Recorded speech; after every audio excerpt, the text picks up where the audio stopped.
Greetings and salutations, friends, and welcome back. We are broadcasting live once again here from the Apocalypse Cabin. I didn't know it was an Apocalypse Cabin when I started building it, but here we are. Today, I had some time to think about yesterday's show and realized that I made an error, which was to leave out one of the video clips that I wanted to play. We kind of ran a little long and I wanted the show to be quick yesterday. So we're going to fix that tonight. Here's the deal. Yesterday we covered James Van Praagh, fake psychic medium, and showed some compelling evidence why he's just playing a guessing game and preying on people's grief and sorrow about their departed loved ones. So the clip that I left out is some random person who happened to be pretty well informed about the techniques that these people use. So he, God bless him, paid James Van Praagh the $700 for a short session and sort of went into it with the intent to catch him lying, to catch him using these techniques to try to fool him. And he sort of plays along through this reading. So we're going to get to see an actual James Van Praagh reading in progress. And I got to tell you, this guy did a great job. He sort of fed him fake information, which James Van Praagh then ran with. He purposefully misled him, and James Van Praagh ran with whatever information that he furnished or provided. Gave him false information, and James Van Praagh, like an idiot, ran with that fake information. Some psychic, right? He didn't know he was being deceived at all. So I'm going to cite fair use. This is a transformative work, and we're educating the public about this fake psychic James Van Praagh. And what better way to do that than to see James Van Praagh actually doing a reading for someone, trying to talk to their dead relatives. We are going to stop this every so often and discuss it, and there is going to be discussion going on about this clip that we're going to play citing fair use in the live chat. So this is a perfect example of fair use in action. Okay, and the video is called Van Praagh Tested.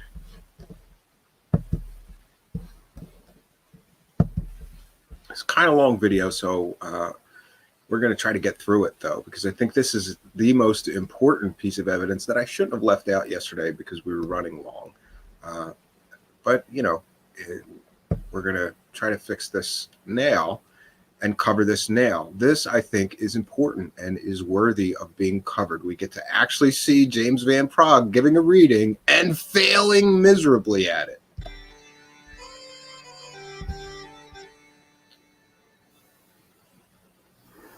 Now, whether or not James and other mediums can do this, communicate with the dead, is ultimately not a matter of opinion. This is something that can be proven or disproven. Very simple. Can he come up with specific information that only the deceased person and I would know? If he does, he's proven himself. If he doesn't, and only comes up with good guesses and generalizations, then he's disproven himself. And if he fails, we can reasonably discount all the other mediums because James is at the top of his field, and if we disprove the best, we can dismiss the rest. All right, let's see how he does. Yeah, and I think that's a reasonable expectation. If this person is really talking to your dead relatives, he should be able to give you some information that only the dead relative in you knows. That rarely happens with this medium, and when they're called out for it, they give a bunch of excuses.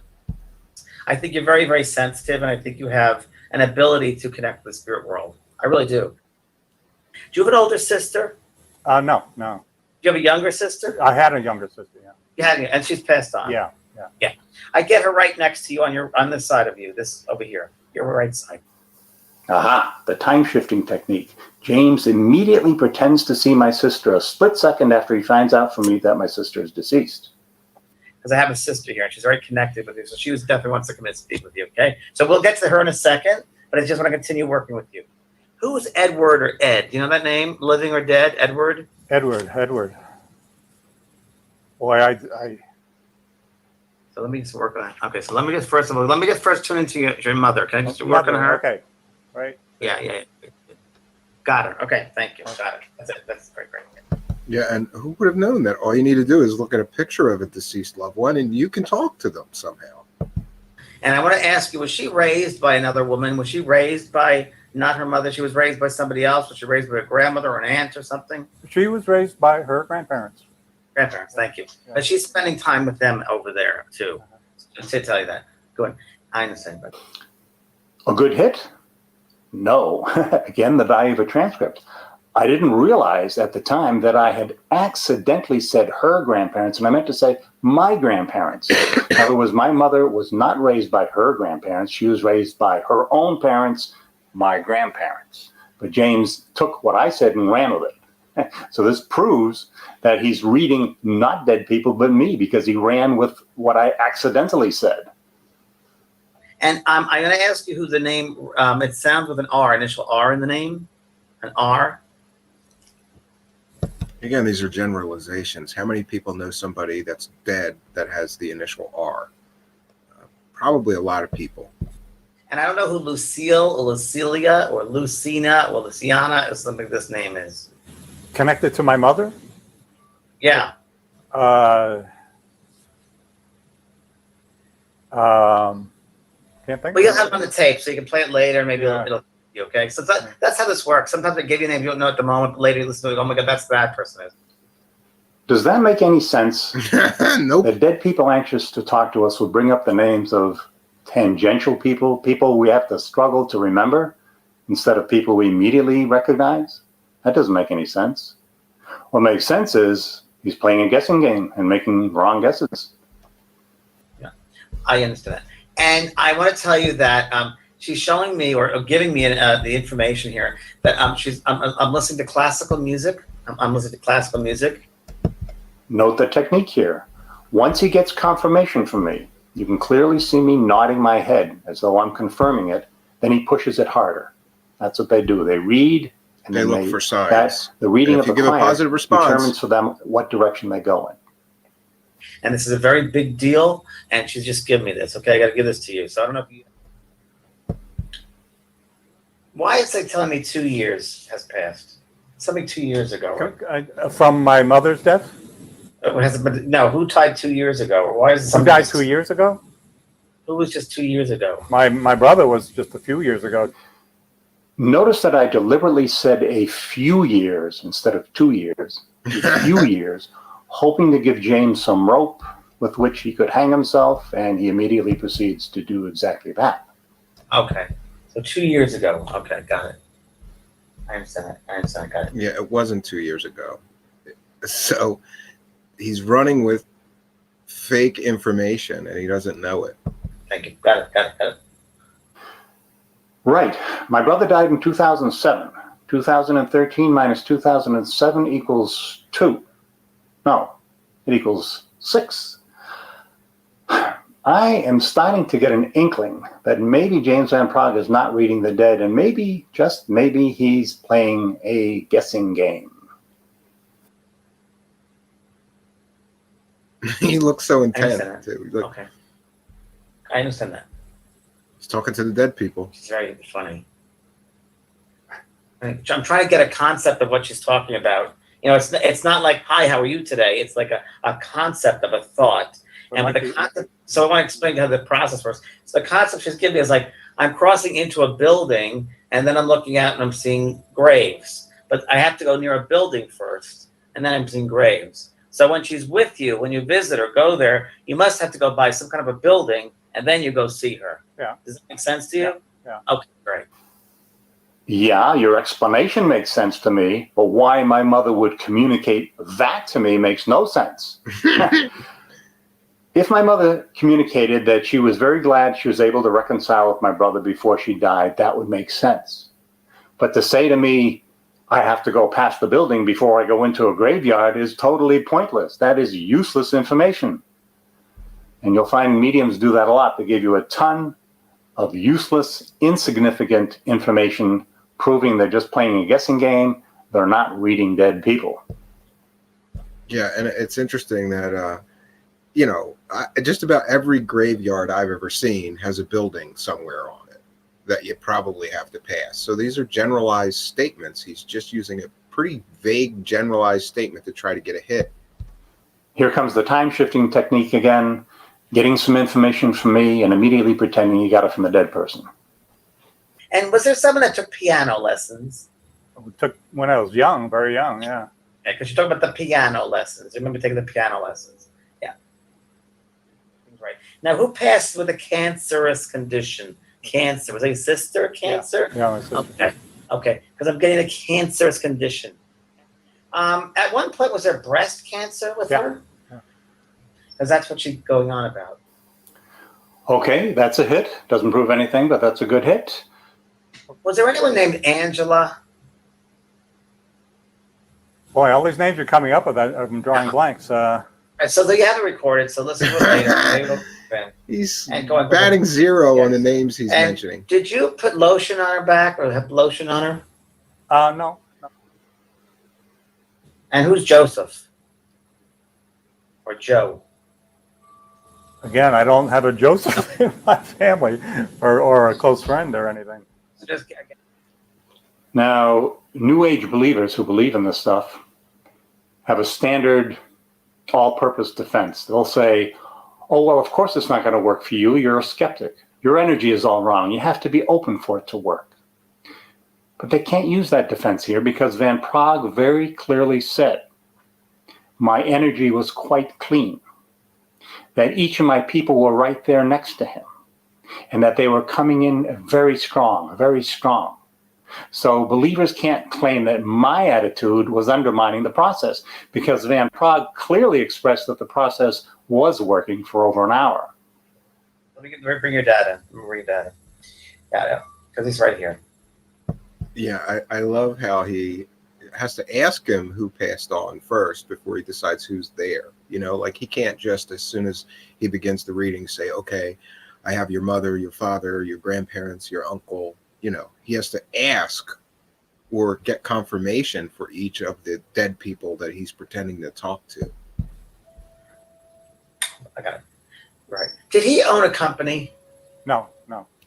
Nope. Here comes the time-shifting technique again. Did he have a briefcase? Yeah. He just shows himself walking with a briefcase. I'm going to work, he said. Good. Did you know there is one Wow. Hold on a second, friends.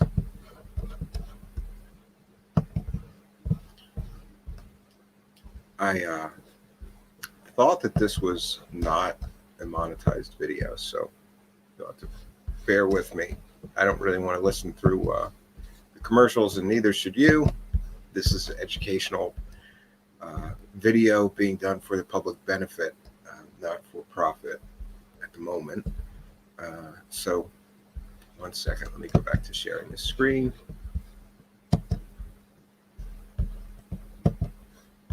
Sorry about that, friends. There we are. James Van Praagh a lie. My father was in a drunk driving accident when that's not true. And we'll see what he does with that. If he comes back with information that my father is saying, what are you talking about? I was never in a drunk driving accident. Then we'll know he's talking to my father. But if he comes back with information that, oh, he's ashamed of that incident and so forth, then we'll know he's not reading my father, he's reading me. Does he know the degree to which I was disappointed that he was in a drunk driving accident once? because, you know, he normally didn't drink, but there was this one situation, nobody got hurt or anything, but I never told him how disappointed I was to know that this had happened. Yeah, let's see. I mean, he didn't drink around me much.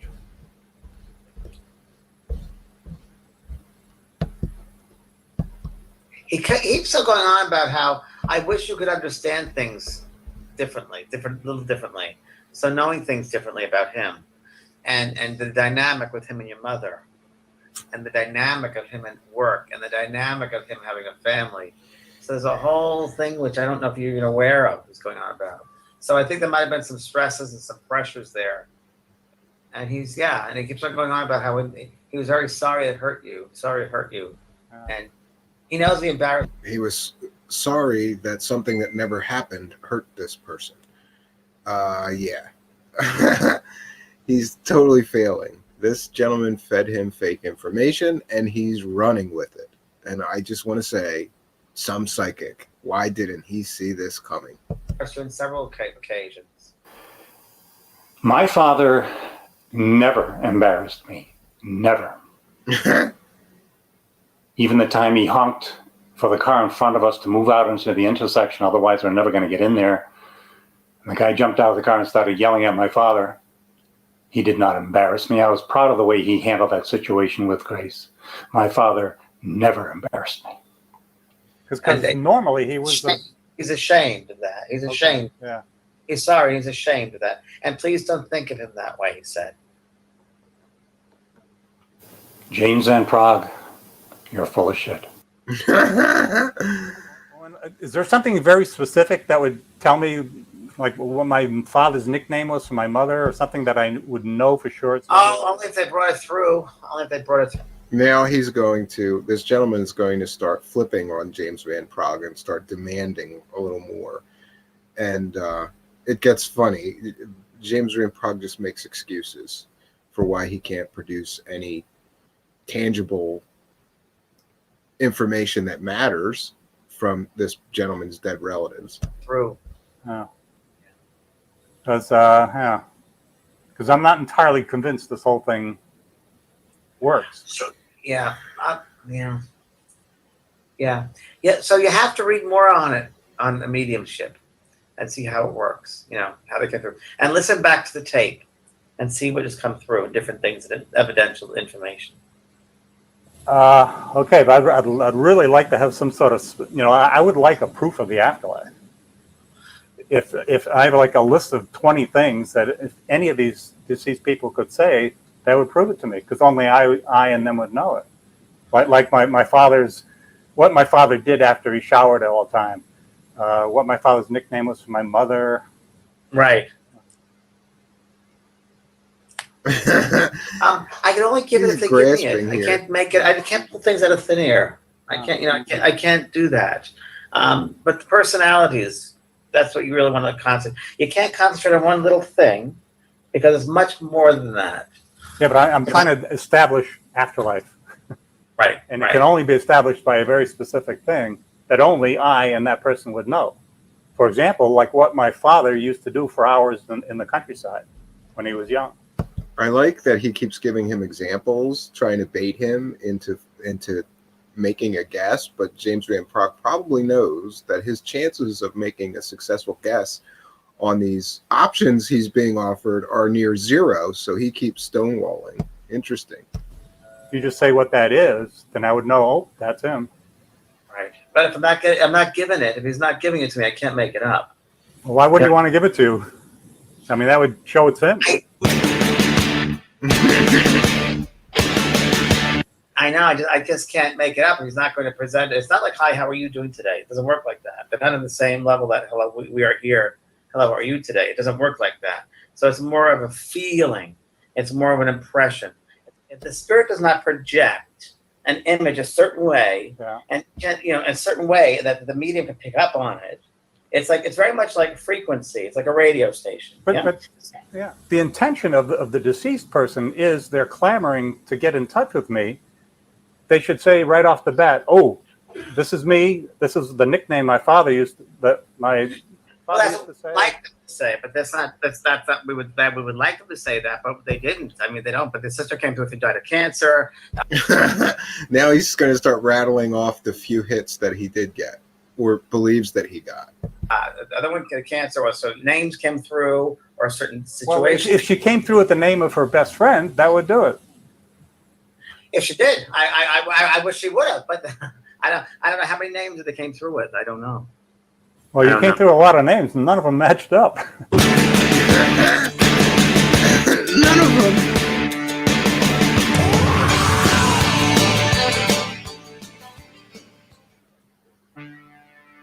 Yeah, so this is interesting. A minute after we hung up, Van Prague's office called and offered me a full refund. I said half would be fine. I got what I was looking for.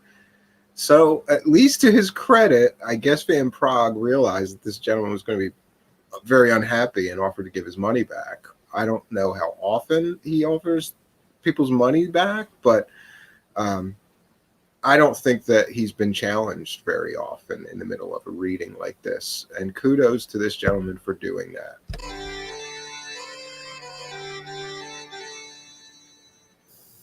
Let's tally up Van Prague's hits and misses and see how he did. This is He great. had 12 hits, the best of which was that my sister had breast cancer. Others, like my father had a briefcase. Pretty lame. Pretty lame. Misses. How many misses did he have? 64. 64. That is an 84% failure rate. 84% failure rate from a man considered by many to be the best in his field. And we heard last night that he claimed that a scientist studied him and he had a 90 to 95% accuracy rating. And meanwhile, here in this reading, he had an 85% failure rating. And the most telling statistic, the number of things he told me that only the dead person and I could know, 0. 0. Exactly as I expected. 0. Exactly as I knew would happen. 0. As a person who cares about the truth, I find his whole charade very offensive. There's something profoundly immoral about promoting a belief system that is provably false. Taking a sacred subject, the memories of our deceased loved ones, and making a guessing game and a business out of it. Yeah, friends. So that's what we were missing last night. And honestly, I consider that to be like the icing on the cake of looking into this guy. We get to see an actual reading. We get to break down the statistics of how he did. It's amazing. It's amazing. And this guy did. I think this guy did a great job because he fed him fake information, and Van Prague ran with the fake information he was fed with. Then he starts challenging him, and Van Prague, I've never seen him that flustered in the middle of a reading before. And I've watched a lot of his readings on video and television before. I don't know. When I saw that he'd be doing a guest appearance somewhere, I would try to tune in and watch back in the day. And, you know, this is the worst that I've seen him. This is the most flustered, the most sort of like he was losing his patience with the guy too, trying to explain it. Like, well, it's not like this, and you know, this is it's impressions, it's vibrations. Yeah, this is what we get to with these guys. And I think it's great. I think it's great that this guy did that. And the fact that he failed 85% and he had, 65 hit misses. That's a lot of misses. But this is what these guys do. They throw out so much stuff that they're going to get a few hits. And most people forget the misses. But this person went through the transcript and tallied up all the misses. That's a pretty big failure rate for one of the supposed best mediums. Video quality bad for everyone. Yeah, I don't know. Looks good on my end, Spooky. Seems to me that the people that experience some kind of issues are in further away locations from me. In other words, People that are on the East Coast of the United States, video quality is fine. People on the West Coast or from another country, sometimes the video quality is choppy and strange. And then it seems like once the YouTube video is uploaded, those issues can sometimes be resolved. I've got a few emails into StreamYard to try to see if we can locate whatever the issue is. Lewis Simley, I don't believe we've seen you here before, and if you are new, welcome. I'm glad to see you here. In your opinion, all mediums are cold readers. In my opinion, so far, all that I have studied are using cold reading. I have not seen yet a genuine medium. Every medium that I've ever seen or studied, for sure, used cold reading techniques. Some do it very well. Some are pretty bad at it. Hi, Stephen. Twitch is good. It's YouTube. Yeah, thank you, Genocide. Brad Gray, when I was a kid on holiday, Mom and I pop into a psychic, and I was first. When it finished, she asked me my mom's birthday. When my mom finished, guess what Mom said? She is real. She knew my birthday.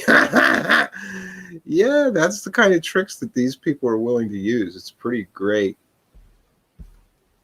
What about Peter Popoff? Peter Popoff is one of the best fake fraud televangelists, and we're going to do a show covering him.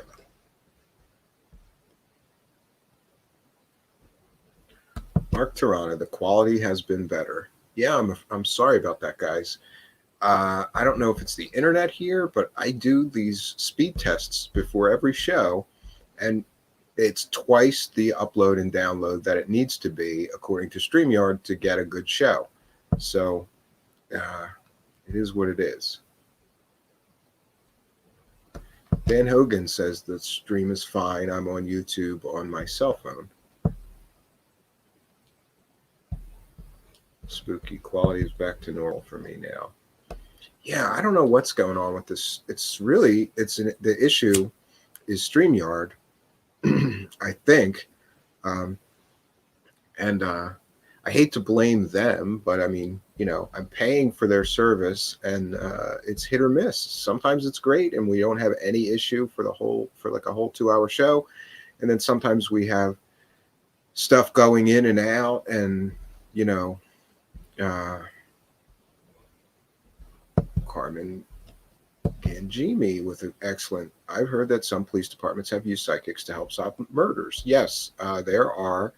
I'm aware of at least a few really, I think, genuine, at least in their hearts, psychics that have helped police. And one in particular that I'm aware of that has never sought paid readings or spotlight, but uses her so-called abilities to just help find missing children and help the police with murder cases. And she does not like publicity, doesn't want people to know that she was involved or that she helped, doesn't even take credit. So I think there may be some real psychics, and some of them have helped in murder investigations for sure. Perhaps the cabal is affecting the video quality. Yeah, it could be. Mark Tirana, yeah, I said that earlier. He's using cold reading techniques. Yeah, most of them use cold reading techniques. And it was interesting with this Sarah Peterson that at first she didn't use cold reading techniques, but then when I took away her other tricks, she started using cold reading techniques. So if you have any questions or comments for me, please put them in the live chat. This one should be a quick show because we've pretty much covered all we can about this Mr. Van Prague. But I definitely wanted to pop on and do one more piece of the puzzle to show this reading in its entirety because it's priceless, I think. I think that really gives you an inside view into how these readings work or how they don't work sometimes, right? And it gives us a sort of backstage view. I was thankful to find that this guy did that. Yeah. Oh, sure. Everyone help. Everyone give the video a thumbs up. Please, before you leave, thumbs up the video. That would be good. Mark Tirana, it appears it has resolved itself now. Okay. Yeah, I don't know. I guess, we are in the middle of nowhere in the mountains here. So, like, sorry, trying to get comfortable here. We're in the middle of the mountains, in the middle of nowhere, literally the middle of nowhere. So I'm kind of amazed that the internet works at all. And I got to tell you, it feels entirely different being here with the internet now, because before I was disconnected for most of the time I was here. So if I was here for 3 or 4 days, I didn't, my phone will work if I drive a few miles. Like if I drive like 5 or 7 miles into town, then suddenly the cell coverage picks up there and I could check my mail or Twitter. But I rarely did that. So I went from being totally disconnected here to now I'm totally connected. And I'm not sure that I like it. I think I like it to be able to do the shows here because it's great that I don't have to worry about my children off, screaming in the distance or something, or knocking shit over. I don't know what it is with my children, but that lately they've been like, hey, let's knock these bar stools over, hey, let's knock this television over. I don't know what it is, but that's what they've been doing lately. So today, I guess I can share it on Twitter, right? I think I can. Yeah, I'll just show it on Twitter. Today, I worked on the stone footers for the sunroom. Let me get this. Very exciting news to share. I made 4 big stone pillars. It's not very exciting. It was boring as shit all day today doing this. But progress is progress, and I'm going to take it, right? So today, all day, I was playing with rocks and mud. Well, rocks and mortar mix. And anyway, these footers are going to be, there's 5 of them. 1 in each corner and 1 in the middle here. And tomorrow we'll start on the logs that'll be standing on top of this sort of footing. Wanted to make sure that we have some kind of footing, a really strong base. You don't want to just put big, heavy logs and they'll sink into the ground if they don't have a good footer. At least that's what I'm told, and I've seen it in a lot of books. I've never done this. I don't really know what I'm doing. Well, I'm figuring it out slowly. So tomorrow things get exciting because tomorrow I get the chainsaws out and start cutting wood. I have to make a cordwood around the edge of that thing on the bottom for like a few feet. But I'm probably going to go only like a few courses up until we get those logs standing and the roof on, because I don't know the measurements of the windows, how high up the wall should be on the bottom yet. This is all stuff we're figuring it out. Carol Utley says to reset the router. Lewis Simley asks, how would you determine a fake or true psychic if you were talking to one? For me, if they start using cold reading, then I know they're fake. If they start telling me information that there's no possible way they could know, and they start getting hit after hit after hit, that may indicate that they were genuine and had genuine paranormal or psychic abilities.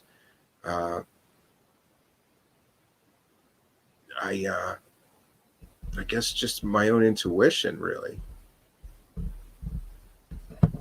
Oh, Carol, he says Jean-Claude is cutting out too. I didn't realize that he was on right now. So, yeah, maybe it's a YouTube issue and not a StreamYard issue.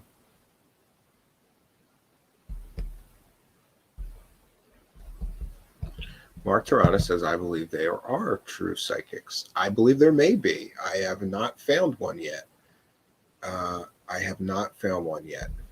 not a genuine one that I was sure was genuine. Lewis Simley with an excellent point here. A lot of them seem to grasp at straws and wait for the person to reciprocate with something random they said that has meaning to them.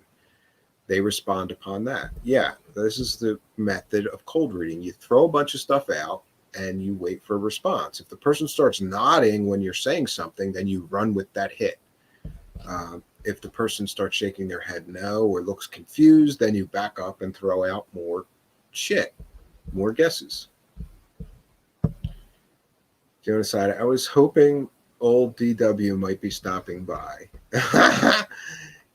It's entirely possible, but not for today's show. But it's entirely possible here because, I don't know, a little birdie told me that may be a possibility now, especially from here. It's a little easier to do it here.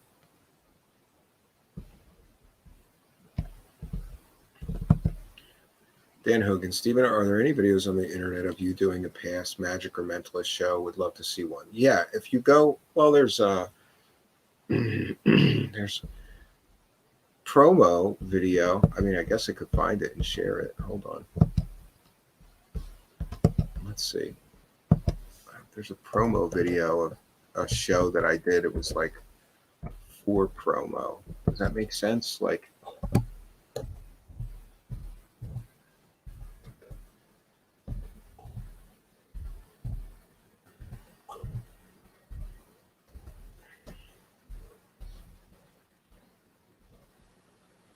you know, I could share one with, sorry, just bear with me, friends. I'm trying to find a really, really old video on my old YouTube channel. There's some old magic videos from me there.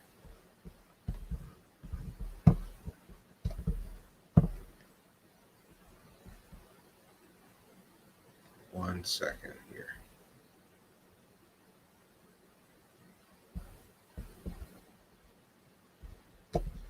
Okay, I got it.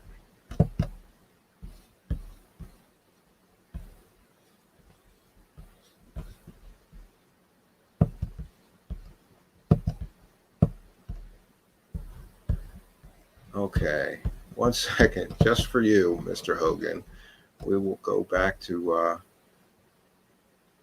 nostalgia time, and this is a promo that I made for a big show that I was developing and working on, a touring show.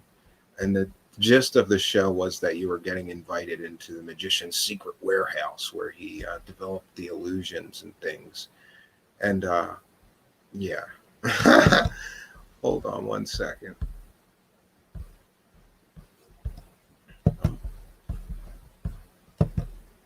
Let's see. Okay, Lost World of Magic. That was the show, Lost World of Magic. And here we see one of my old magic posters. This is great. Cambion, the Renegade Magician. And there's me with some doves. I did a lot of magic with doves. And this is actually stolen from Mandrake the Magician, this poster. Near as I remember. I had a graphic guy that was doing stuff for me, but really what he was doing is like just taking stuff and slapping, changing it around a little bit. But it was a cool poster. I still have some of those somewhere. Well, my friends, this is the story of the Renegade Magician. Some say he left when some council members tried to stop him from learning the forbidden arts of magic. Some say he left to return to solitude and his solo study of these ancient arts. Others say he saw through their lies and how they just wanted to control him and how powerful a magician he could become.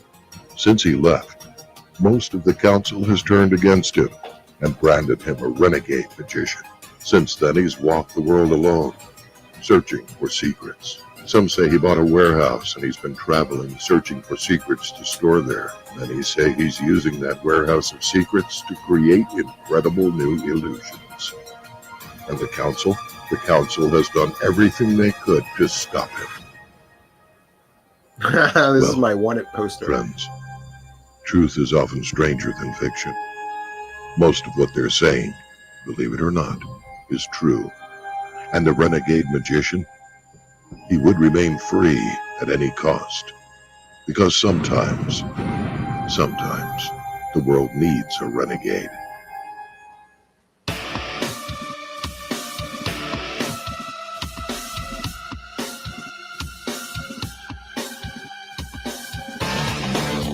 And this has a lot of magic stuff from my shows in it.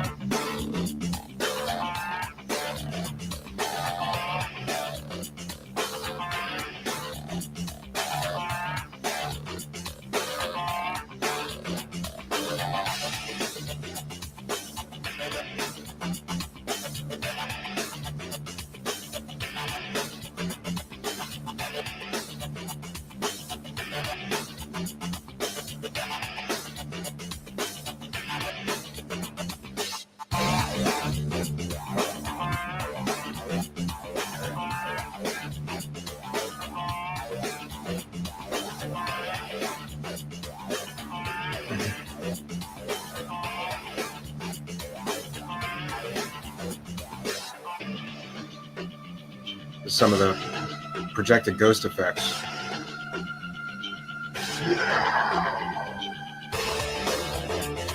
Floating fire.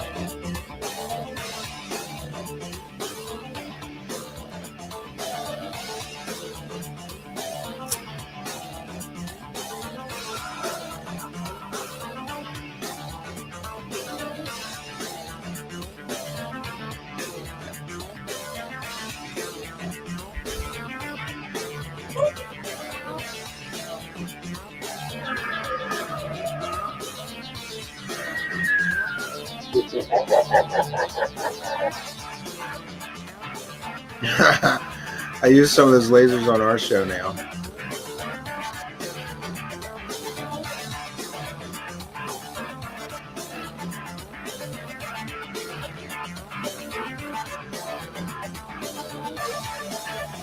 More ghost effects.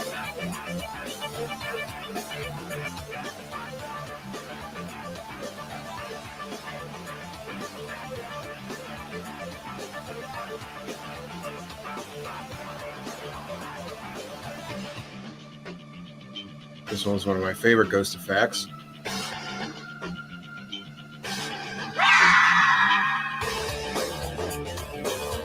Oh, and here we see me in a tuxedo, of all things.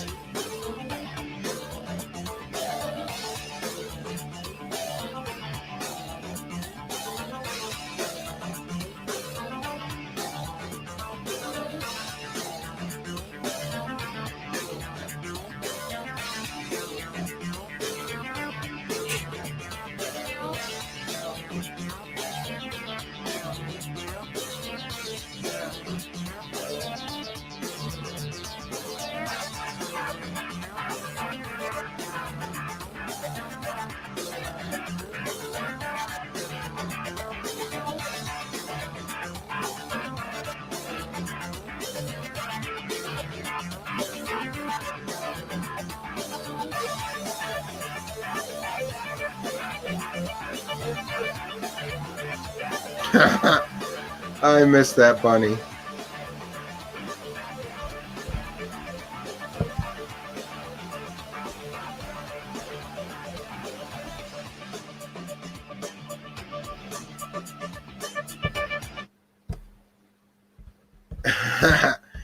So that was for Dan Hogan. You asked. I'm sorry, I didn't realize I was playing that like in a smaller screen. Jason Albert says, so awesome.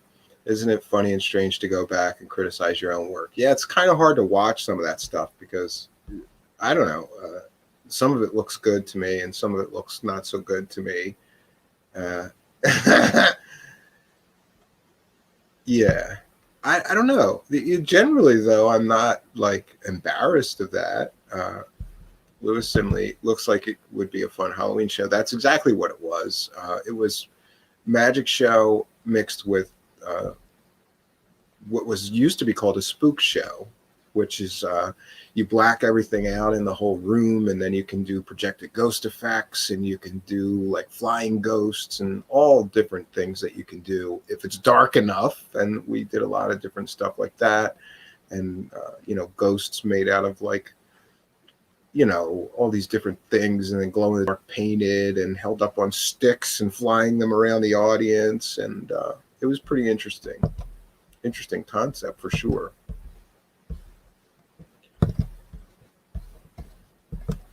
And yeah, I still have the doves, but the rabbit passed away some time ago. Genocide asked what happened to the bunny. He just got old and passed away. I used that rabbit in hundreds and hundreds of magic shows. It was a little tiny Netherland dwarf. Is that your voice through a filter? No, that was actually that was a pretty famous narrator. He's done a lot of work in television and Hollywood and a few different movies and things. He's a great narrator, but I don't know. He did a few pieces for me, and then he decided that I wasn't big enough to work with anymore. Does that make sense? He's like, yeah, your projects are fun, but you're not the caliber or something. He gave me this speech about, and I was like, I'm paying you what you asked me for. What, like suddenly I wasn't good enough to work for anymore, which pissed me off because we did a bunch of videos and I wanted the same narrator through the whole thing, and then he kind of quit in the middle of it. So yeah, poor bunny. That was Spots too. Carmine Gangini, any experience with Ouija boards? Not since I was a child, right? When I was a child, I had a Ouija board, of course. Never convinced that there was anything to it other than the person you were doing it with lying and pushing it around and spelling things. That's what I always thought. That's what I always thought it was, Not a fan of Ouija boards, though. Victor Colliero, do you know how to back palm a card or to do a Leonard Green top shot? I know how to do both of those, I believe. And Leonard Green, I have actually in the other room, I'm sure that I have Leonard Green, like card magic VHS tapes.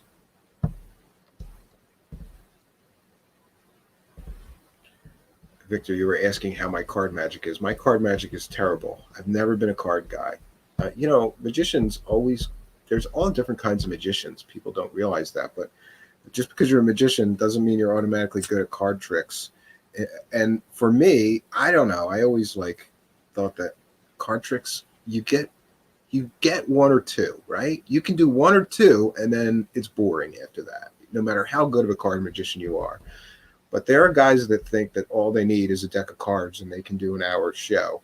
And most of them are fucking terrible. Most of them are fucking terrible, not entertaining, not funny, not engaging, and it gets boring after a few tricks. So for me, I never concentrated or focused too much on card tricks.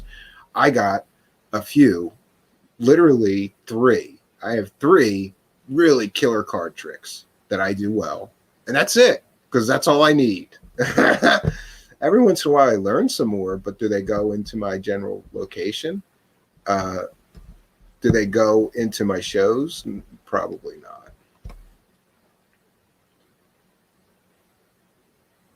Dominic, I wonder if DW revisits his past work. For example, the Raw impersonation. Yeah, I need to get Mickey Rourke to narrate for sure. Yeah. Well, he worked with that idiot, Jeremy Corbell, so I guess he'd really work with any idiot, right? Yeah, it's funny that somebody asked about magic videos for me, because lately, I got to tell you, maybe it's this COVID lockdown, but I've been thinking about going back to doing shows again. But really what happened, I think, is that I had a second child, and once you have 2, things get a lot much harder and more complicated with 2 children, and I can't be traveling all over the place to do magic shows constantly. And then also, almost all the shows are on weekends, and I really love my weekends here at the cabin. And so, I just kind of slowly faded away from doing the shows. I started giving when when people would call to try to book me, I started giving other magicians those opportunities because I just didn't want to do them very much anymore. The problem with going back to doing magic shows, however, is that like in order to get good enough to go back, I'd have to practice for probably 6 months, and that's a hard pill to swallow. I mean, do I really got to practice for 6 months? Yeah.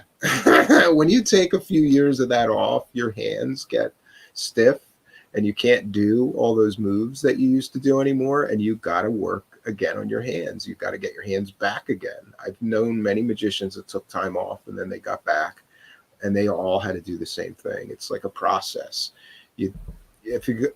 There's really, I think some people take the art of magic very seriously, and I was one of those guys. Like, I was so serious about it that I had to make sure we rehearse constantly so that when I did a show, it elevated what people thought about magicians.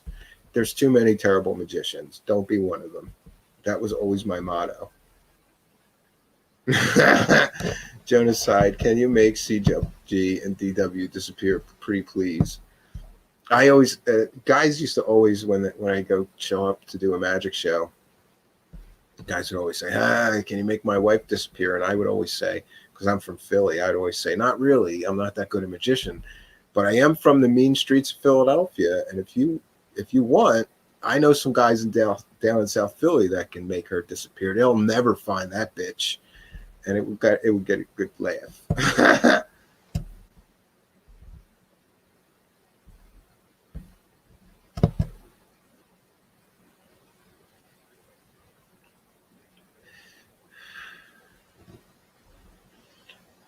Six Design mentioning some things for the moderators. Thankful for the chat moderators that we have here helping. That might make things a little easier for you guys. So, friends, I got another long day. Ahead of me tomorrow. I'm gonna try cutting some logs and getting a little further along on this sunroom, this greenhouse edition. So I definitely am glad that we did this, though, because I wanted to include the whole presentation of this fake James Van Praagh getting busted terribly. It is a great insight into how these things really work and the excuses that they make, their inability to get real, meaningful information from any of the deceased relatives of their subject. It's very telling, and I think it informs us about the value that these people are offering for. In James Van Praagh's case, that was 2013. It was $700. I hear now he's up to $1,200 a reading. Must be nice. So, friends, we are going to cut things short here and call this episode 45. I can't believe we're up to that many already. Tomorrow, depending on how things go with my day, we will continue in our journey. We will be discussing more of my favorite fake psychics. There's a few more that are worth covering, and we're going to do that. So, friends, until next time, my name is Stephen Cambion. Good night, and God bless.